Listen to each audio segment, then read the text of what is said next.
Yeah, another little vid on Elvis for Elvis Day.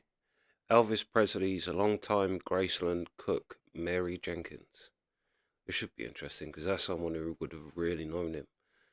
I mean, if you have someone cooking for you, then yeah, that's a definite behind-the-scenes person. But let's see what she's got to say. Let's go. Got the Elvis dish. That morning when I walked into the dining room, I spoke. I said, "Good morning." He said, "Good morning." I said, "What are we going to have for breakfast this morning?" He said, "Fried peanut butter and banana sandwich." And looked at him. I said, "What?" He said, "Fried peanut butter and banana sandwich." I said, "I never heard of it." The first time I went in, fixed the sandwich and put it on the tray and brought it back, that wasn't right. His father was sitting She's actually got the same glasses that my nan used to wear. there. And he said, "Mary, I'm going with you and help you. And let's see, maybe both of us can get it right." I said, "Okay." And he said, "Let's toast the bread first." So we toast the bread and then spread the peanut butter on it and sliced the bananas and put on it. And put them into the skillet and kept turning them with the spatula. And turned them till they got heated all the way through. Then I take them and cut them, put them on the platter and taking them back to him. And he said, "Now that's what I want, that's right." And then smile. What a odd The constant first thing with meal she had Elvis to do. was no change. He always stayed the same. He was this way, he stayed that way. He didn't like change. If he wanted them in the morning when he woke up, I would have to fix them. If he wanted them at 2 o'clock in the morning, I would have to still fix them for him. Whenever he get a taste for him, he'd call down, and that's what he wanted. Well, yeah, I imagine that hoped to make him heavy because he wanted them real rich. Because they had him on a strict diet one time. Had food coming in from California for him. And sometime he would eat it and sometime he wouldn't.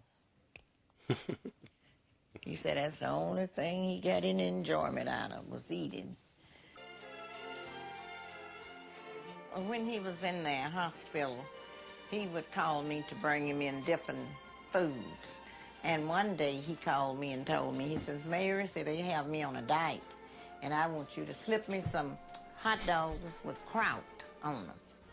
And wrap them up and slip them into me and tell them there was some clothes that you were bringing me up here." So I went on in with the bag in my hand and handed it to him, Mr. Elvis, and he looked at me and smiled.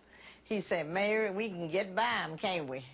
I said, "Yeah, we sure can." And he opened that bag up and went to working on them hot dogs. This is the house that Elvis bought for me. He bought it in 1974. And he came and picked the house out for me. And I liked it, and he liked it. So he said, "Well, Mary, this is your No, no, house, if you no. like it." I told him I loved it. It was really nice. What can we do now? He was just a sweet person. The last thing was that cheeseburgers. Saturday night, or Sunday night and Monday night, he didn't eat anything. I said, "You're not going to eat anything for me before I go?" He said, "I ain't hungry. I just want to rest." And I said, "Well, okay then. Night-night, and I'll see y'all tomorrow." He called me May We. He said, "Well, okay, May We, I'll see you tomorrow." And that's the last time I seen him alive. That was 5 minutes to 2 in the morning.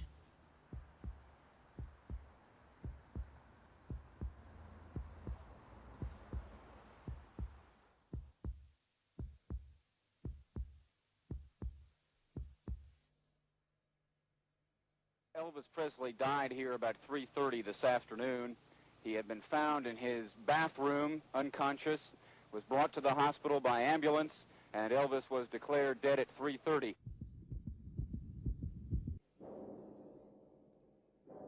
one night I was sitting there about 1 o'clock, and he came down the steps and stood right there beside me.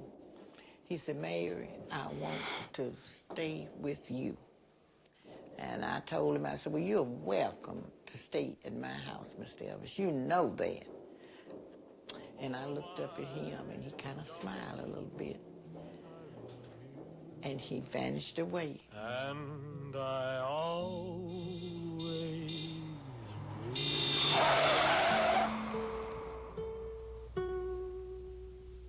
He wanted to stay with her because she'd slip him some treats.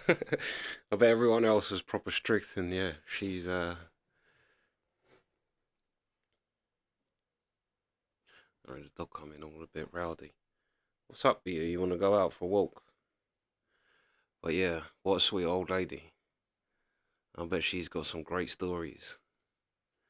Elvis bought her a house. I mean, I don't know many people that buy their cook a house.